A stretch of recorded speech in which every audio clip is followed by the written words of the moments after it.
മുത്തുനബിയുടെ സദസ്സിൽ നടക്കുന്ന സംഭാഷണങ്ങളാണ് ഹബീബ് നമ്മളോട് പറഞ്ഞ ചില ആശയങ്ങളാണ് ഇവിടെ നമ്മൾ ചർച്ച ചെയ്യാൻ പോകുന്നത്. സംഭാഷണത്തിന്റെ ഏറ്റവും മധുരമായ തലം, അവിടെ ആശയ വ്യത്യാസങ്ങൾ ഉണ്ടെങ്കിൽ തന്നെയും കശപിശയില്ലാതെ, ആക്ഷേപഹാസ്യങ്ങളില്ലാതെ, കളിയാക്കലുകളില്ലാതെ, പരസ്പര ബഹുമാനത്തോടുകൂടെ, പരസ്പരം തർക്കിക്കാതെ ജീവിക്കുന്ന ഒരു സമൂഹത്തെയാണ് ഹബീബുനാ റസൂലുള്ളാഹി സ്വല്ലല്ലാഹു അലൈഹി വസല്ലം തങ്ങൾ ഇഷ്ടപ്പെട്ടത്. തങ്ങൾ അങ്ങനെയാണ് പറഞ്ഞത്, സ്വർഗലോകത്തിന്റെ വരാന്തകളിൽ, പ്രാന്ത പ്രദേശങ്ങളിൽ ഞാനൊരു വീട് പണിതു തരാം, ഞാൻ നിങ്ങൾക്ക് കാവൽ നിൽക്കാം. അന സഈമുൻ ബിബൈത്തിൻ ഫീ റബദിൽ ജന്നഹ ലിമൻ തറക്കൽ മിറാഅ വഇൻ കാന മുഹിഖാ. നിങ്ങളുടെ പക്ഷമാണ് സത്യമെങ്കിൽ പോലും നിങ്ങൾ തർക്കിക്കാതിരുന്നാൽ നിങ്ങൾക്ക് ഞാൻ സ്വർഗം വാഗ്ദാനം ചെയ്യുന്നുവെന്ന് ഹബീബുനാ റസൂലുള്ളാഹി. പിന്നെ പറഞ്ഞു, വബിബൈത്തിൻ ഫീ വസത്തിൽ ജന്ന, സ്വർഗ്ഗത്തിന്റെ മധ്യത്തിൽ ഞാൻ നിങ്ങൾക്കൊരു വീട് തരാം.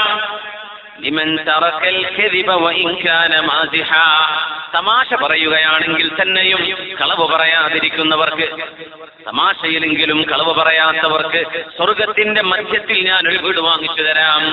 വബിബൈത്തിൻ ഫീ അഅലൽ ജന്ന, സ്വർഗ്ഗത്തിന്റെ ഏറ്റവും ഉന്നതമായ സമോന്നതങ്ങളായ പ്രദേശങ്ങളിൽ നിങ്ങൾക്ക് ഞാനൊരു ഭവനം വാഗ്ദാനം ചെയ്യുന്നു.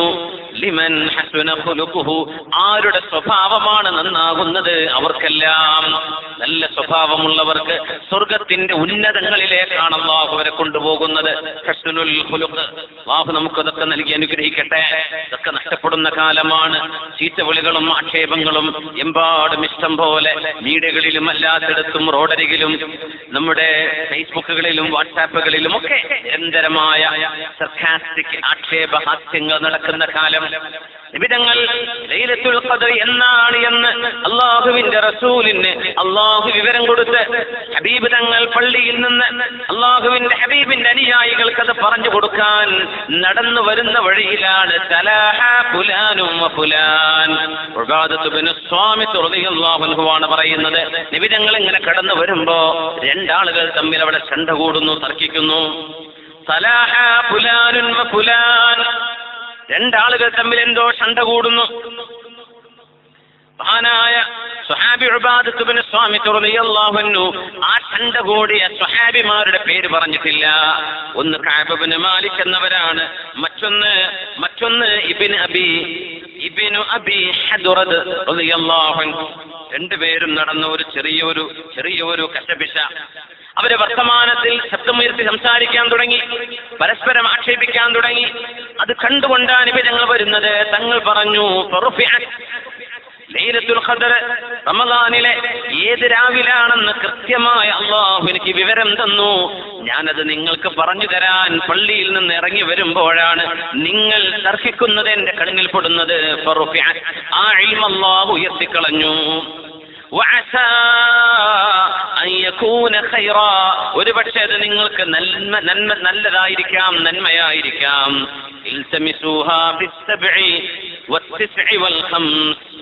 നിങ്ങളത് 27-ലോ 25-ലോ 29-ലോ, ചില റിവായത്തിൽ 21-ലോ 23-കളിലോ നിങ്ങളതിനെ തപ്പി നോക്കിക്കോളൂ എന്നായിരുന്നുവെന്ന ഒരു നിഅമത്ത് ഉയർത്തപ്പെടാൻ കാരണമായത് രണ്ടാളുകൾ തമ്മിൽ തർക്കിച്ചപ്പോഴാണെന്ന് ഹബീബുനാ റസൂലുള്ളാഹി സ്വല്ലല്ലാഹു അലൈഹി വസല്ലം. അതുകൊണ്ട് മുഅ്മിനെ, സംഭാഷണത്തിന്റെ ചില രീതികൾ, അല്ലാഹുവിന്റെ റസൂലിന്റെ സദസ്സിൽ നടക്കുന്ന ചില വർത്തമാനങ്ങൾ, ആ വർത്തമാനങ്ങളിൽ നബി സല്ലല്ലാഹു അലൈഹി വസല്ലം തങ്ങൾ എങ്ങനെയാണ് ഇടപെട്ടത് എന്ന് മഹാനായ അഷ്റഫുൽ ഖൽഖ് സല്ലല്ലാഹു അലൈഹി വസല്ലം തങ്ങളുടെ സ്വഹാബിമാർ ഇടപെടുന്നുണ്ട്. തിന്മകളെ എതിർക്കാതെ ഒന്നും പറഞ്ഞു പോവാതിരിക്കണം എന്നല്ല ഇതിനർത്ഥം. തിന്മകളെ എതിർക്കപ്പെടേണ്ടത് തന്നെ.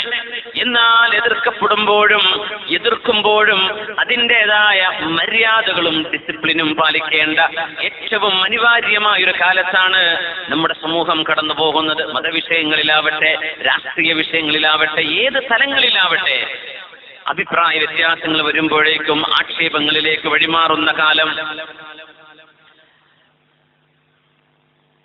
ഉബാദത്ത് ബിൻ സ്വാമിത് റളിയല്ലാഹു അൻഹു ആബിദായ സ്വഹാബിയാണ്, ഇൽമുള്ള സ്വഹാബിയാണ്, സൂക്ഷ്മതയുള്ള സ്വഹാബിയാണ്. മഹാനായ മുആവിയത്ത് ഇബ്നു അബീ സുഫിയാൻ എന്ന നബി തങ്ങളുടെ സ്വഹാബികളിൽ അവസാന കാലം മുസ്ലിമായ അബൂ സുഫിയാൻ എന്നവരുടെ മകനായിരുന്ന മുആവിയ റളിയല്ലാഹു അൻഹു ഷാമിന്റെ അധികാരം ഏറ്റെടുത്തപ്പോ ഉബാദത്ത് ഇബ്നു സ്വാമിത്ത് റളിയല്ലാഹു അൻഹു ഷാമിൽ മുആവിയ തങ്ങൾ ചെയ്യുന്ന പല പണിയും ഇഷ്ടപ്പെടാതെ വന്നപ്പോ മഹാനവർകൾ എഴുന്നേറ്റെന്ന് പറയുമായിരുന്നു, മുആവിയ, നിങ്ങളോട് അനുസരിക്കാൻ എനിക്ക് പ്രയാസം വരുന്നുണ്ട്.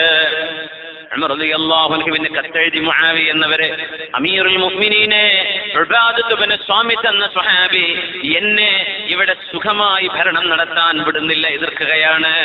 ഉമർ റളിയല്ലാഹു അൻഹു വിളിച്ചു ചോദിച്ചു, ഉബാദ, എന്തേ നിങ്ങൾ മുആവിയെ അനുസരിക്കാത്തത്? ഇന്നഹു യഅഖുദുൽ മാല കൈഫ യശാ.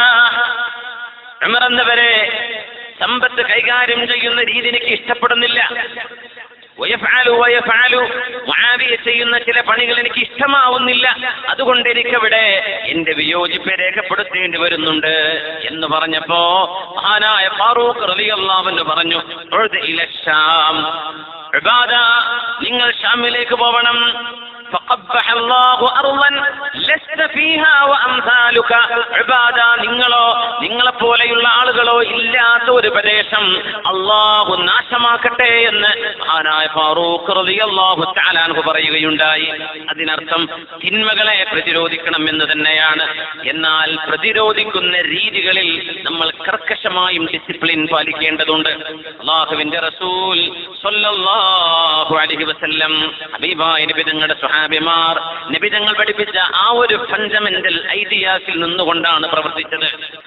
മനുഷ്യർ പരസ്പരം ഏത് വിഷയങ്ങളിലും പരസ്പരം ഒരു മനുഷ്യത്വവും ബഹുമാനവും ആദരവും കൊണ്ട് തന്നെ, ആദരവ് കൊടുത്തുകൊണ്ട് തന്നെയാവണം വിയോജിപ്പുകൾ രേഖപ്പെടുത്തേണ്ടത് എന്ന് മഹാനായ റസൂലുള്ളാഹി സ്വല്ലല്ലാഹു അലൈഹി വസല്ലം തങ്ങൾ പഠിപ്പിക്കുകയാണ്.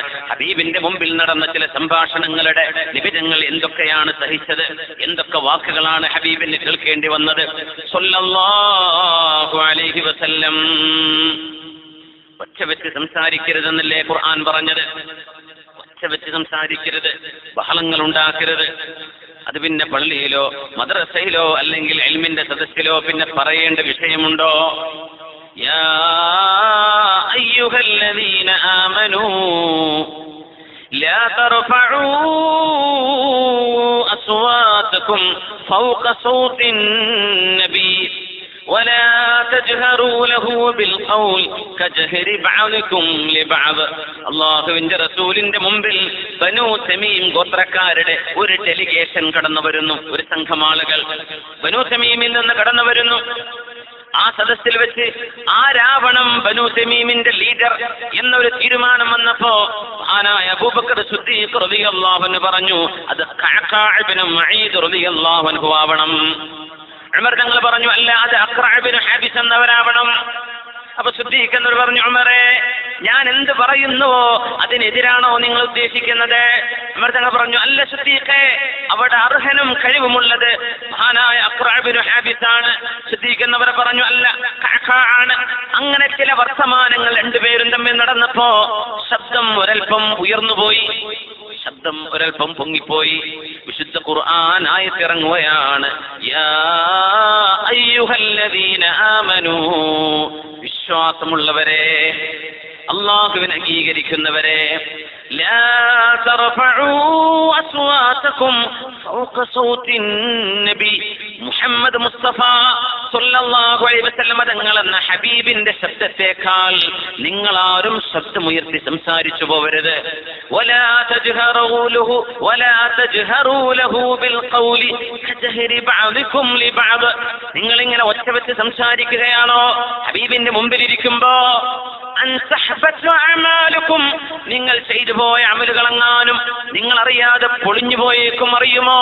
അല്ലാഹു നിങ്ങളുടെ കർമ്മങ്ങൾ പോലും സ്വീകരിക്കില്ല, ഒച്ചവെക്കല്ലേ എന്ന് ആയത്തിറങ്ങിയപ്പോ മഹാനായ സിദ്ദീഖ് റളിയല്ലാഹു അൻഹു പറഞ്ഞു, വല്ലാഹി ലാ ഉകല്ലിമുക ഇല്ലാ കഅഖിസ്സിറാർ. നബിയേ, ചെവിയിൽ മന്ത്രിച്ച് സ്വകാര്യം പറയുന്ന പോലെയല്ലാതെ ഇനി ഞാൻ അങ്ങയോട് സംസാരിക്കില്ല നബിയെ, മാപ്പു തരണം. ഉമർ റളിയല്ലാഹു അൻഹു അവിടുന്ന് അങ്ങോട്ട് പിന്നെ മെല്ലെയാണ് ഹബീബിനോട് സംസാരിക്കുക. ഈ ആയത്തിറങ്ങിയതിൽ പിന്നെ ഉമർ റളിയല്ലാഹു അൻഹു വല്ലതും പറയുമ്പോ നബി തങ്ങൾ ചോദിക്കുമായിരുന്നു, ഉമറേ എന്താ നിങ്ങൾ പറഞ്ഞത്, ഞാൻ കേട്ടില്ലല്ലോ, ഒന്നുകൂടെ മടക്കി പറയൂ. അത്രക്ക് സൗമ്യമായി ശബ്ദം കേൾപ്പിക്കാതെയാണ് പിന്നെ ആയത്തിറങ്ങിയതിന്റെ ശേഷം ഫാറൂഖ് റളിയല്ലാഹു അൻഹു സ്വീകരിച്ച നിലപാടുകളെന്ന് വിശുദ്ധരായ മുഫസ്സിരിങ്ങൾ രേഖപ്പെടുത്തിയിട്ടുണ്ട്.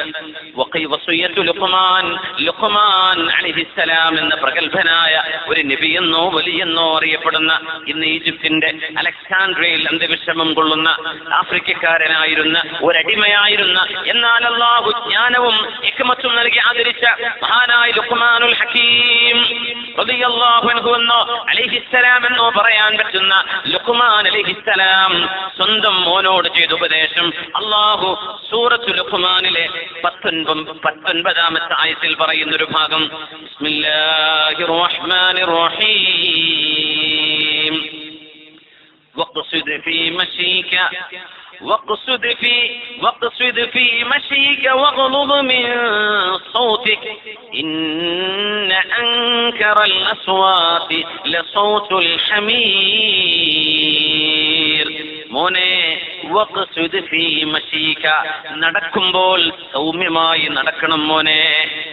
കൂട്ടൊക്കെ ഇട്ടിട്ട് ഒച്ച വെച്ചിട്ട് പോകുന്നത് വഴിയിലുള്ള മുഴുവൻ ആളുകളും കേൾക്കത്തക്കെ അങ്ങനെ ഒരു അറഗൻസ്, ഒരു സ്റ്റബോൺ, ഒരു അഹങ്കാരിയുടെ രൂപത്തിൽ നടക്കല്ലേ.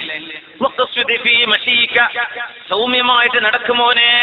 വഗ്ളുദ് മിൻ സൗതിക, വല്ലവരോടും സംസാരിക്കുമ്പോ, ആശയം കൈമാറുമ്പോ, ചർച്ച ചെയ്യുമ്പോ ശബ്ദം താഴ്ത്തണം. ഇന്നൊരു കമ്മിറ്റി ജയിക്കുന്നത് എങ്ങനെയാ? ഒച്ച കൂടുതലുള്ള ആള് ജയിക്കും. അങ്ങനെയാണ് ഒച്ച വെച്ചിട്ട് ജയിക്കുക, അങ്ങനെയല്ലെന്നാണ്. ഒരു മനുഷ്യൻ ഒച്ച വെച്ചിട്ടല്ല ജയിക്കേണ്ടത്, ആശയത്തിന്റെ കരുത്ത് കൊണ്ടാണ്. ഇപ്പോ ആധുനികരായ ടീച്ചേഴ്സ്, ഇപ്പോ ഈ കാലഘട്ടത്തിൽ, ആധുനികർ എന്ന് പറഞ്ഞാൽ അതാണ് കണ്ടംപററി, മുത്തഅഖിരീങ്ങളെന്നോ ഈ കാലക്കാരെന്നോ അത്രയ്ക്ക് അതിനർത്ഥമുള്ളൂ. ഈ അധ്യാപനം ചെയ്യുന്ന ആളുകള്, എത്ര വിദ്യാർത്ഥികൾ വലിയ ക്ഷമ പരീക്ഷിക്കും. ഇന്നത്തെ കലാലയങ്ങൾ, ഹൈസ്കൂളോ ഹയർ സെക്കൻഡറി സ്കൂളോ പഠിപ്പിക്കുന്ന അധ്യാപകരെ സംബന്ധിച്ച് ഒന്ന് ആലോചിച്ചാൽ മതി.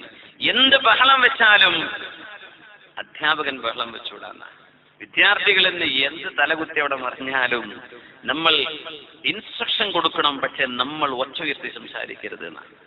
അപ്പോഴേ ആ കുട്ടികൾ അത് കേൾക്കുള്ളൂ. ശബ്ദമുയർത്താതെ നമുക്ക് ഡിസിപ്ലിൻ കൺട്രോൾ ചെയ്യാൻ പറ്റും. അത് അതിന്റെ ടെക്നിക്കുകളെ സംബന്ധിച്ചുള്ള ട്രെയിനിങ്ങുകൾ എന്ന് ടീച്ചേഴ്സിന് കൊടുക്കും. ഞാനത് ഡെയിലി അനുഭവിക്കുന്ന ഒരാളാണ്, അധ്യാപകൻ എന്ന നിലയിൽ. നമുക്ക് ശബ്ദം വെച്ചുകൂടാന്നാണ്. ശബ്ദം വെക്കുമ്പോൾ ഇയാൾ കൺട്രോൾ നഷ്ടപ്പെട്ടു എന്ന് വിദ്യാർത്ഥികൾക്ക് മനസ്സിലാവുന്നതാണ്. മുമ്പത്തെ പോലെയല്ല ഇന്ന് പഠിപ്പിക്കുന്നത്, വലിയ അധ്വാനമാണ്. പഴയ പോലത്തെ ഈസി അല്ല. പഠിപ്പിക്കണം എന്ന ഒരു ലക്ഷ്യമുള്ള ഒരു സ്ഥാപനത്തിലെ അവസ്ഥയാണ് ഞാൻ പറഞ്ഞത്. ശമ്പളം കിട്ടി പോന്നാൽ മതി എന്ന് ചിന്തിക്കുന്ന സ്ഥാപനത്തിന്റെ കഥയല്ല. ശബ്ദമുയർത്തരുത്. മക്കളോടാണെങ്കിൽ പോലും ഒച്ച വെച്ച് കയർക്കരുത് എന്ന ആ വിഷയത്തിന്റെ ഗാംഭീര്യം അറിയുന്ന രീതിയിൽ വാക്കുകളിൽ നമ്മൾ അതിന്റെ ഗൗരവം കൊണ്ടുവരണം എന്ന, ശബ്ദത്തിലല്ല. ഒച്ച വെക്കേണ്ട കാര്യമില്ല എന്നാണ്. വിഷയത്തിന്റെ ഗൗരവം മനസ്സിലാക്കി കൊടുക്കുക. ഇൻഷാ അല്ലാഹ് പാരന്റിംഗ് ഒക്കെ വരുന്ന സമയത്ത് നിങ്ങൾക്ക് അതിന്റെ ട്രെയിനേഴ്സ് ഒക്കെ പഠിപ്പിച്ചു തരും. നമ്മുടെ വിഷയം അതല്ലാത്തതുകൊണ്ട് ഞാൻ മാറ്റിവെക്കുകയാണ്. ശബ്ദം താഴ്ത്തണം. ഇന്ന അൻകറൽ അസ്വാതി ലസൗതുൽ ഹമീർ, ഏറ്റവും മോശമായ ശബ്ദം കഴുതയുടെ ശബ്ദമാണ് എന്ന് പരിശുദ്ധമായ ഖുർആൻ. അതങ്ങനെ ഒച്ചയിലാ കരയാ. അതുകൊണ്ട് നിങ്ങൾ ഒച്ച വെച്ച് സംസാരിക്കരുത്. വിശുദ്ധ ഖുർആൻ പറയാൻ അദബുൽ ഹിവാർ എന്ന് പറയും, the discipline of a dialogue. ഒരു സംഭാഷണം നടത്തുമ്പോൾ സ്വീകരിക്കേണ്ട ചില മര്യാദകളുണ്ട്.